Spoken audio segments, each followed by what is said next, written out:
Hi friends అందరికీ welcome to our channel. ఎలా ఉన్నారు అందరూ? ఈరోజు వీడియోలో scallop design with border stitching ఎలా చేసుకోవచ్చు అన్నది చూద్దాము. అయితే ఇక్కడ ఒక చిన్న రిక్వెస్ట్, మీరు ఛానల్ని ఫస్ట్ టైం చూస్తున్నట్టయితే సబ్స్క్రైబ్ చేసుకొని వీడియోకి లైక్ చేయడం ద్వారా ఛానల్ని అయితే సపోర్ట్ చేయండి. ఇప్పుడు స్టిచ్చింగ్ చూద్దాము. ఒక 2 ఇంచెస్ వెడల్పుతో క్యాన్వాస్ తీసుకున్నాను. షేప్స్ మనకి ఏ సైజులో కావాలో ఆ సైజులో కట్ వర్క్ కట్ చేసుకున్నాను. ఇలా కట్ వర్క్ కట్ చేసుకున్న పీస్ని చూడండి, ఇలా లైనింగ్ పైన పెట్టేసి ఫ్రంట్లో కొద్దిగా ఒక 1/2 ఇంచ్ క్లాత్ ఉండేలాగా చూసుకొని లైనింగ్ క్లాత్కి అలాగే మైన్ ఫ్యాబ్రిక్కి అదికేటట్టు స్టిచ్ వేసుకోవాలి. ఇలా ఎండింగ్ వరకు స్టిచ్ చేసుకున్న తర్వాత ఇప్పుడు మైన్ ఫ్యాబ్రిక్ ఉంటుంది. మైన్ ఫ్యాబ్రిక్ని ఇలా సీదా వైపున వేసుకోవాలి. మనం అతికించుకున్న క్యాన్వాస్ని ఇలా పైవైపుకి వచ్చేలాగా వేసుకోవాలి. వేసుకొని లైనింగ్ క్లాత్కి అలాగే మైన్ ఫ్యాబ్రిక్కి అదికేటట్టు ఒక డమ్మీ స్టిచ్ వేసుకోవాలి. ఇది స్టిచ్చింగ్ అయిన తర్వాత రిమూవ్ చేయాలి. అంటే మనం కట్ వర్క్ స్టిచ్ చేసుకున్న తర్వాత ఇది తీసేయాలి. అందుకన్నట్టు పెద్ద స్టిచ్ పెట్టుకొని స్టిచ్ వేసుకొని ఇప్పుడు కట్ వర్క్ స్టిచ్ చేసుకునేటప్పుడు మనం చిన్న స్టిచ్ అయితే పెట్టుకోవాలి. కుట్టు ఎంత చిన్నగా వీలైతే అంత చిన్నగా పెట్టుకొని మనం కట్ వర్క్ చేసుకున్నాం కదా, ఆ ఎడ్జ్కి ఈ స్టిచ్ వచ్చేలాగా అటు సైడ్ క్లాత్ పైన కానీ ఇటు సైడ్ క్యాన్వాస్ పైన కానీ స్టిచ్ రాకుండా కరెక్ట్గా ఆ ఎడ్జ్కి స్టిచ్ రావాలి. ఈ మూలల దగ్గర నీడిల్ దింపి తర్వాత ఇలా టర్న్ చేసుకుంటే షేప్స్ అన్నీ నీట్గా వస్తాయి. ఇలా స్టిచ్చింగ్ చేసుకున్న తర్వాత ఇక్కడ ఒక ఫుట్ డిస్టెన్స్ అంత క్లాత్ వదులుకొని షేప్ ఎలాగైతే ఉందో అలాగా నీట్గా ట్రిమ్ చేసుకోవాలి. అంటే స్టిచ్ కట్ కాకుండా ఈ విధంగా అయితే చుట్టూ ఉన్న ఎక్స్ట్రా క్లాత్ మొత్తం ఇలా ట్రిమ్ చేసుకొని అక్కడక్కడ కట్స్ పెట్టుకోవాలి. ఈ మూలల దగ్గర అలాగే ఇక్కడ కరువు తిరిగే షేప్ దగ్గర కూడా ఇలా చిన్న చిన్న కట్స్ పెట్టుకోవాలి. స్టిచ్ కట్ కాకుండా జాగ్రత్తగా ఇలా కట్స్ పెట్టుకొని టర్న్ చేసుకోవాలి. ఇలా చిన్న స్టిచ్ పెట్టుకోవడం వల్ల నీట్గా టర్న్ అవుతుంది. ఎక్కడ కూడా మనకు క్లాత్ ఓపెన్ అయ్యే ఛాన్సెస్ ఉండదు. అందు గురించి చిన్న స్టిచ్ అయితే పెట్టుకోవాలి. చూడండి, ఇలా మనం టర్న్ చేసుకొని షేప్స్ అన్ని నీట్గా బయటకు వచ్చేలాగా ఇలా నేనైతే స్కేల్తో ఇలా నీట్గా టర్న్ చేసుకుంటున్నాను. ఇలా టర్న్ చేసుకొని ఒకసారి ఐరన్ చేసుకోవాలి. వచ్చేసి అంటే బ్లౌజ్ పీస్ ఈ కలర్లో వచ్చింది. అందు గురించి వాళ్ళు 1 మీటర్ సేమ్ కలర్లో తెచ్చేసారు. అందుకే మీకు ఆపోజిట్ కలర్లో కనిపిస్తూ ఉంది. సేమ్ కలర్ అయితే ఇంకా బాగుంటుంది. ఇది పిస్తా కలర్ ఉండేది శారీలో కట్ చేసుకున్న పీసు. బ్లౌజ్ పీస్ వచ్చేసి మనకు డార్క్ పింక్ కలర్లో అయితే వస్తుంది. చూడండి, ఈ విధంగా నీట్గా ఐరన్ చేసుకుంటే ఫినిషింగ్ అయితే ఇలా ఉంది. పైన కంటే ఈ పింక్ కలర్ పైన షేప్స్ అనేది నీట్గా కనిపిస్తుంది. చూడండి, ఇలాగైతే షేప్ నీట్గా టర్న్ చేసుకున్న తర్వాత మనము బ్లౌజ్ స్లీవ్ మెజర్మెంట్ అయితే చూసుకోవాలి.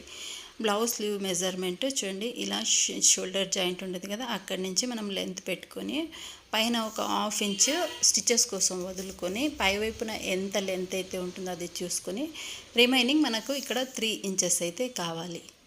ఈ 3 ఇంచెస్కి ఈ బార్డర్ అనేది మనం కట్ చేసుకోవాలి. మన స్లీవ్ లెంత్కి తగినట్టు పై పార్ట్ని లెస్ చేసేసి మిగతా కింద వైపున బార్డర్ని మనం మెజర్ చేసుకొని మనకు 10 ఇంచెస్ 9 ఇంచెస్ అలా ఎంత లెంత్ అయితే కావాలో అంత లెంత్కి ఈ విధంగా బార్డర్ రెడీ చేసుకోవాలి. చూడండి, బార్డర్ని ఇలా పీస్ కట్ చేసుకున్నాం కదా, సీదా వైపున బార్డర్ ఉంది, దానిపైన లైనింగ్ వేసేసి అటు సైడ్ ఇటు సైడ్ ఎడ్జెస్కి స్టిచ్ వేసుకొని ఇది టర్న్ చేసుకుంటే మనకు ఖర్చులన్నీ లోపల వైపుకి వెళ్ళి ఫినిషింగ్ అయితే నీట్గా వస్తుంది. మనము ఓవర్లాక్ చేసుకోవాల్సిన పని కూడా ఉండదు.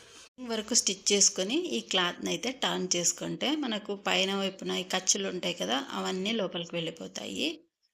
బయట వైపుకి అసలు ఇంత కూడా ఖర్చులు కనిపించవు. నీట్ ఫినిషింగ్తో అయితే వస్తుంది.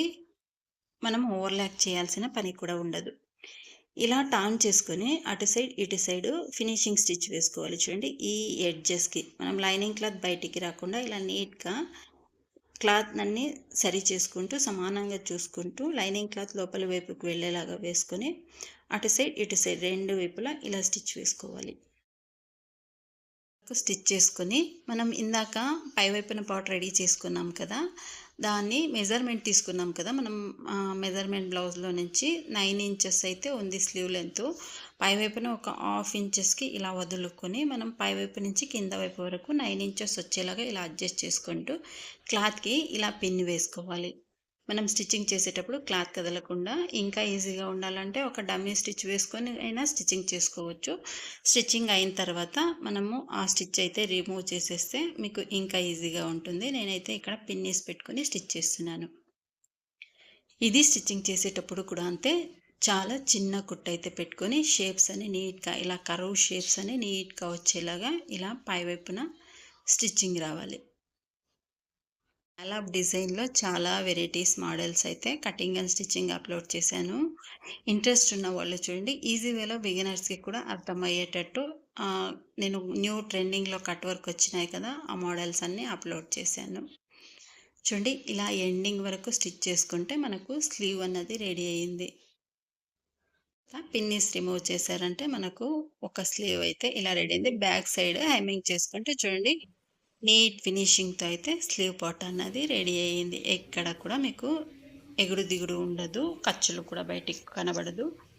స్టార్టింగ్‌లోనే ఈ మెథడ్‌లో స్టిచ్చింగ్ చేశారంటే ఈజీగా ఉంటుంది చూడండి. రెండో స్లీవ్ కూడా ఇదే మెథడ్‌లో స్టిచ్చింగ్ ఫ్రెండ్స్ ఇవాల్టి వీడియో నచ్చినట్టయితే లైక్ చేయండి. కొత్త వాళ్ళైతే సబ్స్క్రైబ్ చేసుకోండి. మరొక మంచి వీడియోలో కలుద్దాము. Thank you for watching.